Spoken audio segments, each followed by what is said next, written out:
The snow fell in soft, lazy flakes, blanketing the park bench where Catherine Langford sat during her lunch break. At 35, she was the youngest CEO in her company's history, having taken the helm of Langford Media Group after her father's retirement.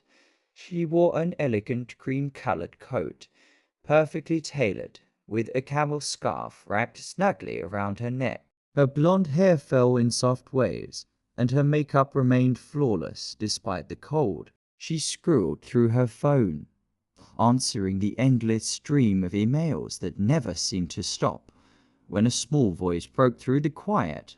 "Excuse me, ma'am."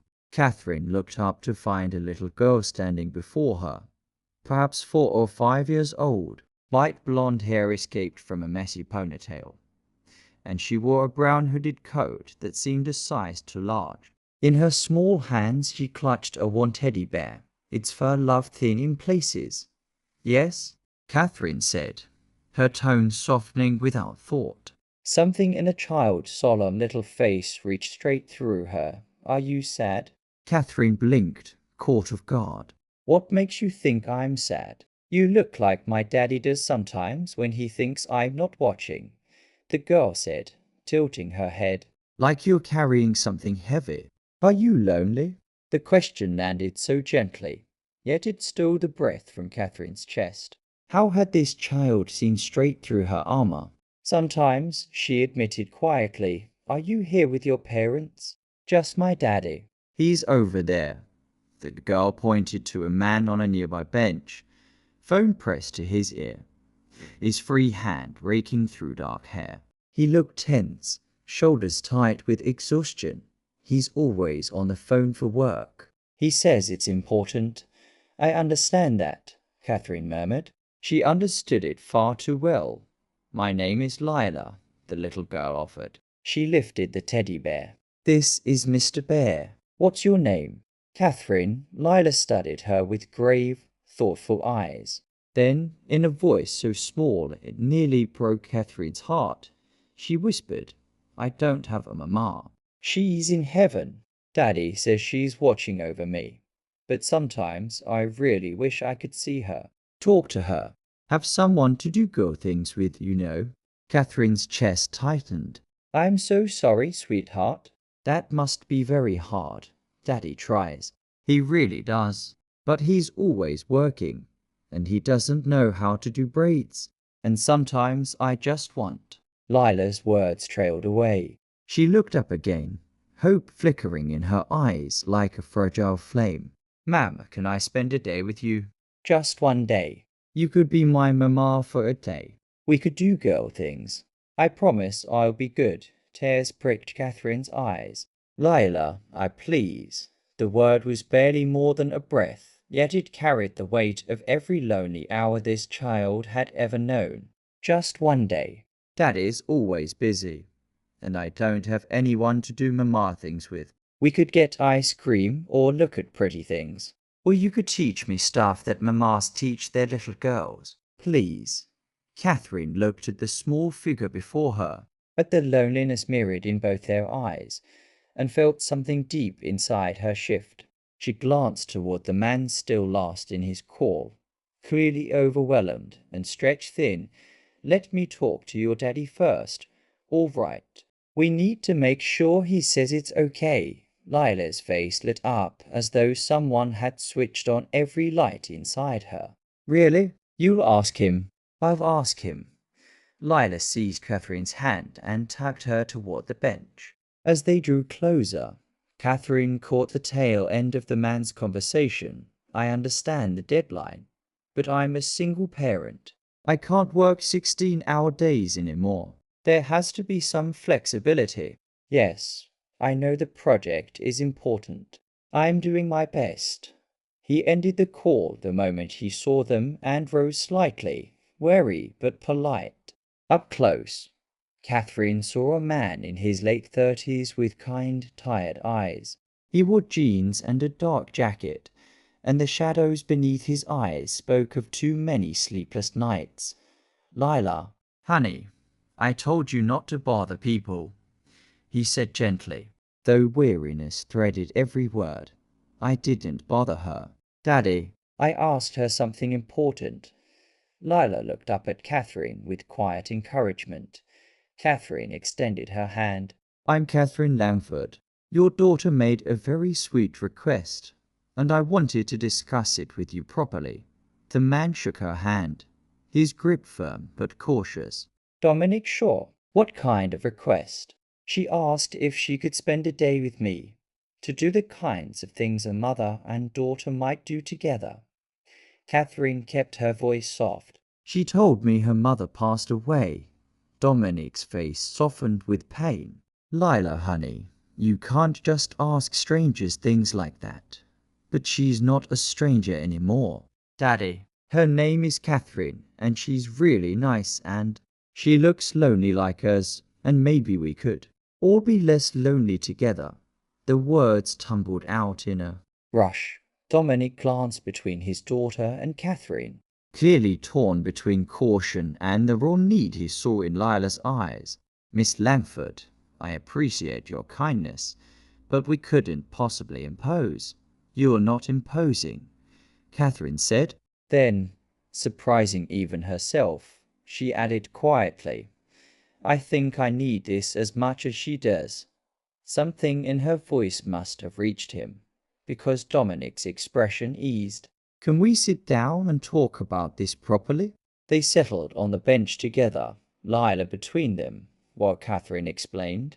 She told them she was the CEO of a media company, that she had never married, never had children, that she had poured every ounce of herself into her career. She told them she had woken that morning, her 35th birthday, and realized she was completely alone. No family, no close friends, only work and more work. I came to this park to think, she said softly, to figure out if this is really the life I want. And then Lila appeared and saw straight through me. She's a very perceptive little girl. She is. Dominic agreed, gazing at his daughter with a love so deep it made Catherine's throat ache. Her mother was the same way. She passed away from cancer some time ago. Since then, it's been just the two of us. I'm trying to be both parents, but I'm falling short. I'm a software engineer, and my company keeps asking for more hours than I can give. Lila needs attention I can't always provide. She needs a woman's influence, someone to teach her the things I don't know how to teach. What if, Catherine said slowly, we made this a regular thing? Not just one day, but perhaps one day a week. I could take Lila out, do activities with her, give you time to work or simply rest. And it would give me. She looked at Lila, who watched her with shining, hopeful eyes. It would give me something I didn't even realize I was missing. Dominic studied her for a long moment. Miss Langford, Catherine, please. Catherine, why would you do this? You don't know us. Because your daughter asked me if I was lonely, and I realized I am. I've spent years building a career and forgot to build a life. And because she looks at me as though I could matter to someone. Do you know how rare that is? Dominic was quiet for a long while. Can I think about it? Perhaps we could exchange information.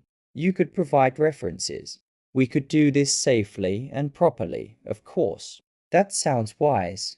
Catherine handed him her business card. My work number is there. I'll write my personal cell on the back. Call me if you decide this feels right. No pressure at all that night. Dominic called. They spoke for over an hour. He asked careful, thoughtful questions about her life, her intentions, her heart. She answered with complete honesty.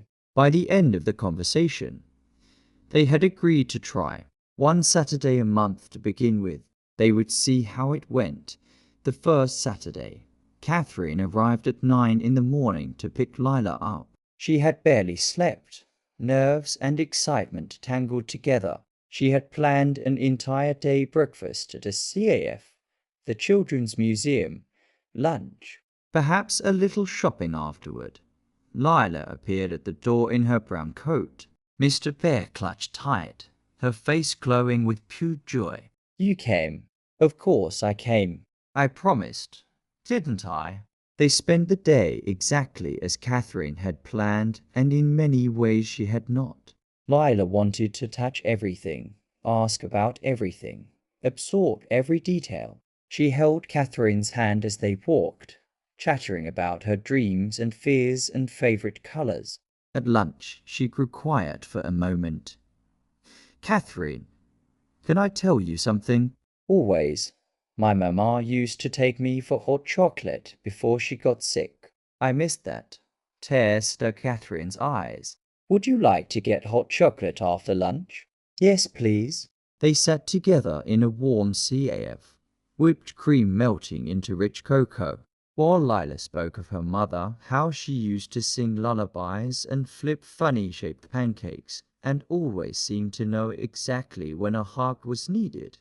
I'm not trying to replace her, Catherine said gently. Your mamma sounds like she was wonderful. She was. But Daddy says it's okay to love other people too. That mamma would want me to have people who care about me. Do you care about me, Catherine? Yes, Catherine answered, and realized it was the truest thing she had said in years. I do. One Saturday a month became two.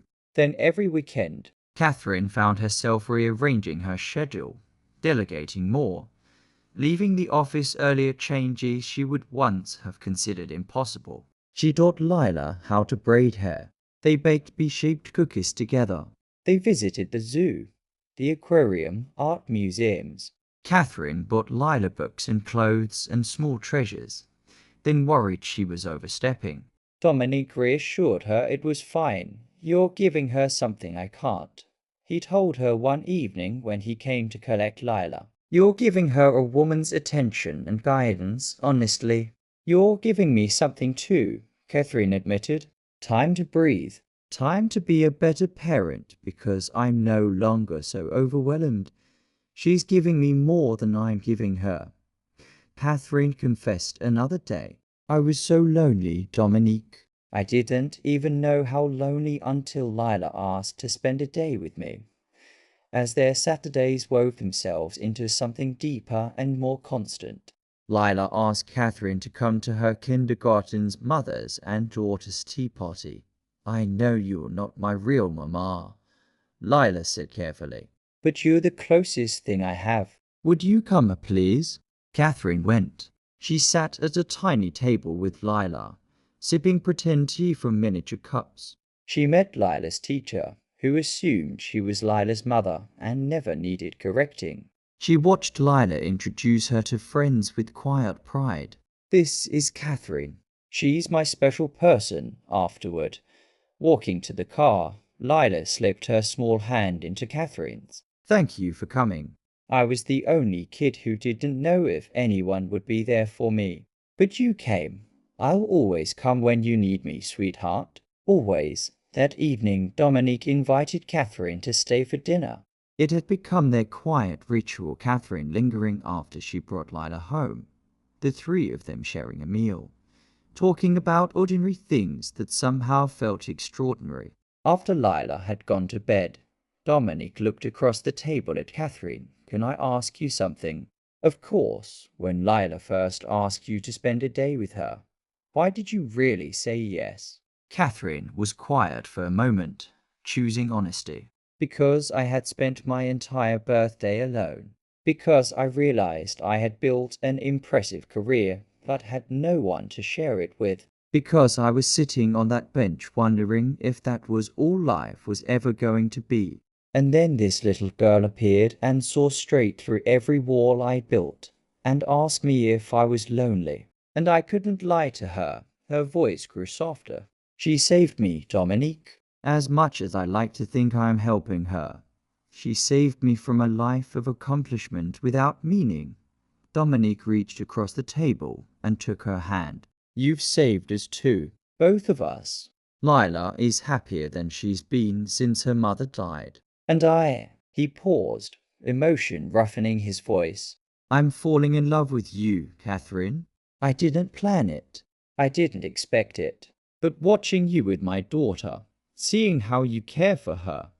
Getting to know you these past months, I am in love with you." Tears slipped down Catherine's cheeks. "I love you too. Both of you. This family you've let me be part of, I love it more than anything I've ever built or achieved." In time, they were married.